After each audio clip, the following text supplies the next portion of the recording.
When Colonel Patterson saw the 32-year-old instructor step onto Fort Campbell's firing range with her uniform too clean and her stance too perfect, he smirked to the other veterans. "She'll teach us about combat from a textbook." What happened next didn't just silence every critic in Kentucky. It triggered a Pentagon investigation and created a national military academy. Madison Brooks had been assigned to Fort Campbell's advanced training program with credentials that looked impressive on paper but seemed hollow in practice. Clean boots, pressed uniform, and a teaching methodology that seemed more academic than battlefield-tested.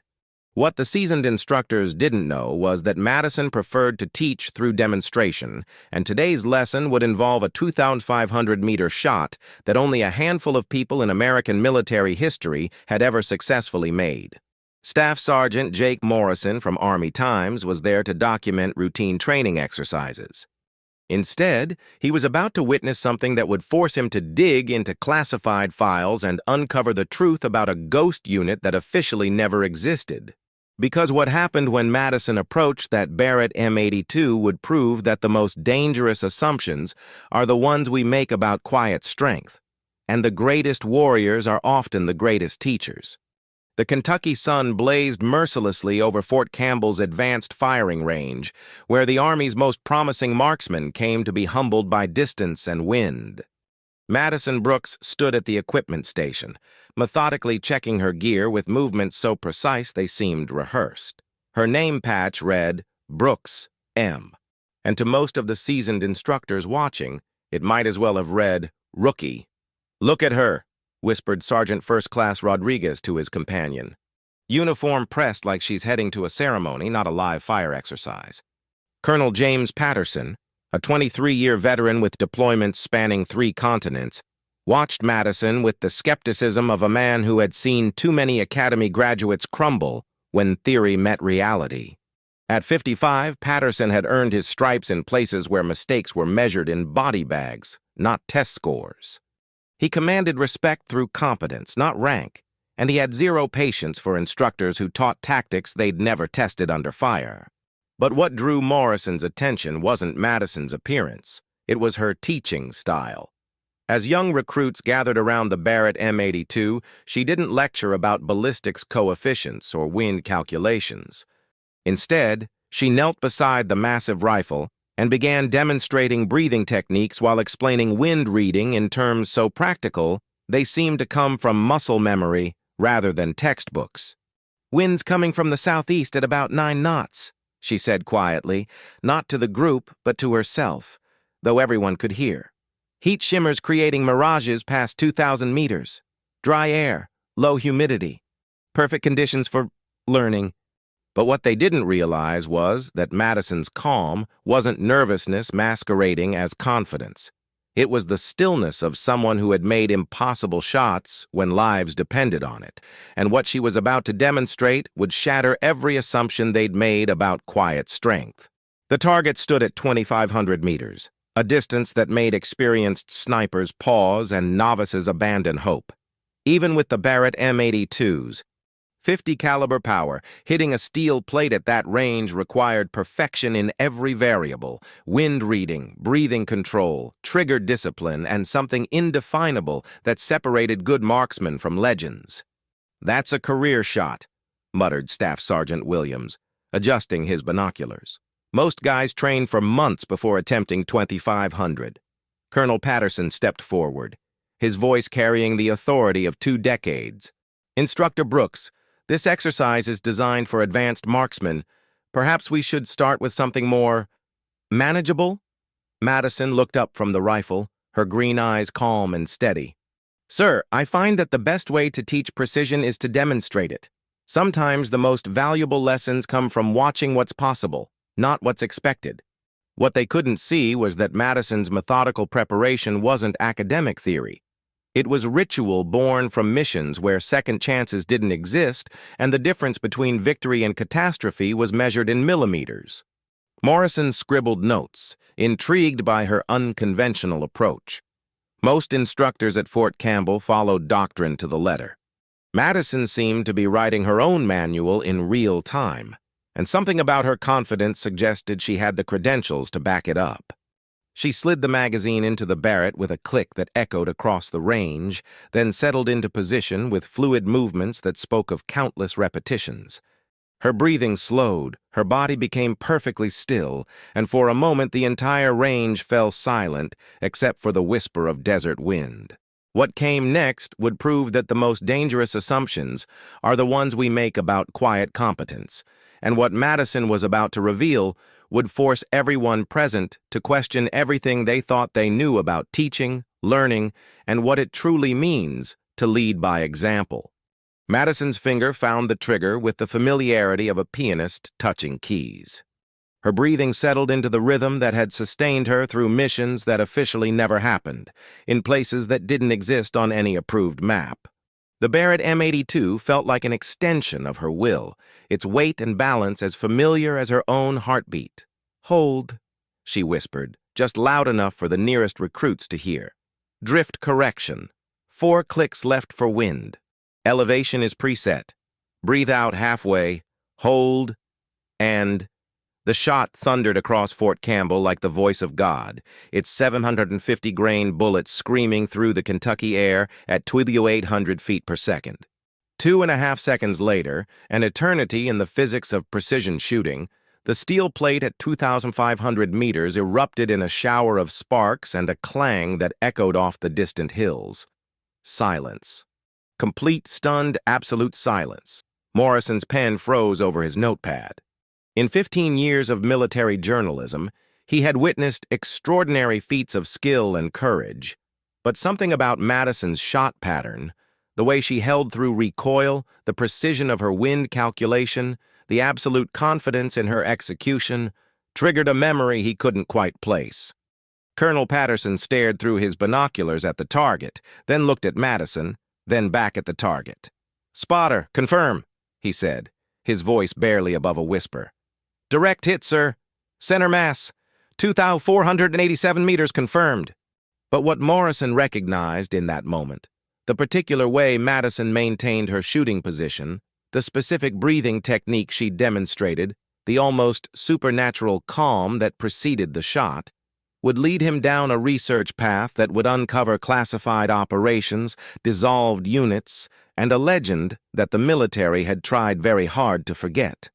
Because what they didn't know about this quiet instructor was that she hadn't just made an exceptional shot, she had just demonstrated a skill set that belonged to fewer than a dozen people in the history of American military operations, and what that meant would change everything about Fort Campbell's training program forever. That evening, Morrison sat in his quarters with a laptop full of classified databases and a growing sense that he had witnessed something far more significant than an exceptional training demonstration. The shooting technique, the breathing pattern, the particular way Madison had calculated wind drift, it all felt familiar, like a half-remembered song. He pulled up archived reports from Operation Desert Veil, the classified counterterrorism campaign in Afghanistan that had officially been conducted by conventional forces but had reportedly involved several ghost units, whose existence was neither confirmed nor denied by the Pentagon. And there it was, buried in a heavily redacted after-action report. Target eliminated at extreme range by operative designation, Phantom. Shot pattern consistent with previous eliminations. Technique distinctive and reliable for identification purposes. Morrison's hands trembled slightly as he cross-referenced the shooting technique he had observed with the classified reports. The breathing pattern. The particular way she held through recoil. The confidence that came from knowing, not hoping, that the shot would connect. Meanwhile, Madison sat in her own quarters, cleaning her personal sidearm with the same methodical precision she applied to everything else. She had known this day would come eventually. You couldn't hide skills like hers forever, not when you insisted on demonstrating rather than just teaching theory. Her phone buzzed with a text from Colonel Patterson. "My office 0800 tomorrow. We need to talk." Madison smiled slightly. She had wondered how long it would take for someone to connect the dots. What she hadn't expected was that the revelation would come through a journalist's investigation rather than official channels. But the truth about Phantom was even more incredible than anyone imagined, and what Colonel Patterson was about to offer would change not just Madison's life, but the future of military training in America, because sometimes the greatest warriors really do become the greatest teachers. Colonel Patterson's office felt smaller than usual when Madison reported the next morning. Sunlight streamed through the blinds, casting patterns across walls covered with commendations, unit photos, and the accumulated memories of a career spent in service to something larger than himself. "Sit down, Madison," Patterson said, using her first name for the first time since she'd arrived at Fort Campbell. "I think we both know why you're here." Madison settled into the chair across from his desk, her posture relaxed but alert. Morrison's investigation. Patterson leaned back in his chair, studying the woman who had just turned his understanding of military instruction upside down. "I've spent the morning on calls with people whose names I can't mention, reading reports that officially don't exist, learning about a unit that was never formally acknowledged." He slid a file across the desk. Madison didn't need to open it to know what it contained. Her real service record, the operations that had earned her the call sign Phantom, the missions that had required skills most people couldn't even imagine. "Ghost Unit Delta," Patterson continued. "Operational deployments in Afghanistan, Syria, and 3 other locations that are still classified. 47 confirmed eliminations at ranges exceeding 2,000 meters. 0 missed shots. 0 compromised missions. Unit dissolved following political complications related to operational methodology." Madison nodded slightly. "That's the official version. The unofficial version," Patterson said, leaning forward, "is that you and your team were too good at what you did, made certain people uncomfortable. Easier to make you disappear than explain how you achieved the impossible on a regular basis. If you believe that true excellence should be recognized and shared, type Phantom below." Madison's story proves that the greatest warriors are often the greatest teachers. Patterson stood and walked to the window overlooking the training range where, just 24 hours earlier, Madison had demonstrated skills that belonged in the realm of legend rather than instruction. "I'm offering you command of Fort Campbell's new Advanced Precision Training Program," he said without turning around. "Full autonomy, unlimited resources, and the authority to completely redesign how we prepare America's finest marksmen." Madison was quiet for a long moment. When she finally spoke, her voice carried the weight of someone who had spent years thinking about this exact conversation. "I don't want command, Colonel. I want reform. What happened next would be remembered not just at Fort Campbell, but would echo through every military training facility in America. Because sometimes the most important victories are won not with perfect shots, but with perfect wisdom about when and how to share what makes those shots possible." 3 months later, Staff Sergeant Morrison stood in the newly constructed Madison Brooks Academy of Tactical Precision, watching the first graduating class demonstrate skills that would have been considered impossible just a year earlier. The academy wasn't just a training facility, it was a revolution in how the military approached marksmanship education.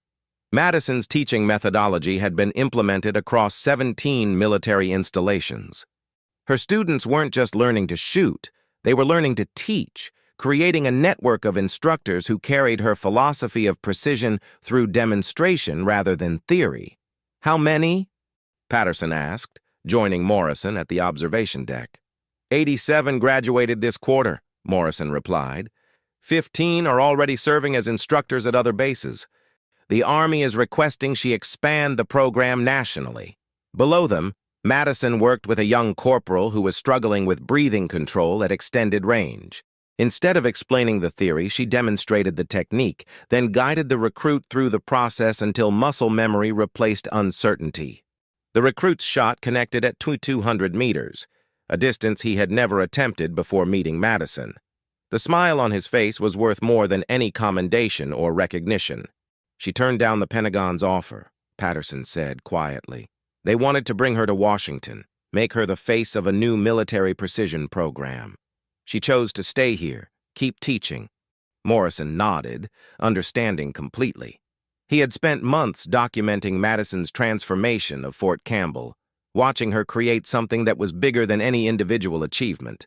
The academy would outlast any single person, creating generations of marksmen who would carry forward not just technical skills, but a philosophy of excellence that elevated everyone it touched. As the sun set over Kentucky, casting long shadows across the range where it all began, Madison stood with her latest class of instructors, former students who were now preparing to establish similar programs at bases across America. Each of them carried a piece of what she had learned in places that didn't officially exist, ready to multiply that knowledge exponentially. The final statistics spoke for themselves. 0 training accidents, 347% improvement in marksmanship scores across participating units, and a waiting list of bases requesting Madison's instructors that stretched into the following year. But the true measure of Madison's impact couldn't be captured in numbers. It lived in every recruit who discovered they were capable of more than they ever imagined, every instructor who learned that the greatest strength is the strength you share, and every perfect shot that proved excellence isn't just achieved, it's multiplied. Thank you to everyone who typed Phantom. Your support honors every veteran who transforms challenge into opportunity to elevate others. If these stories of dignity and excellence inspire you, please subscribe to help us share more incredible tales of honor, service, and the teachers who multiply greatness. Until next time, remember that true excellence isn't just measured by perfect shots, it's multiplied by every life you elevate, 2,500 meters at a time.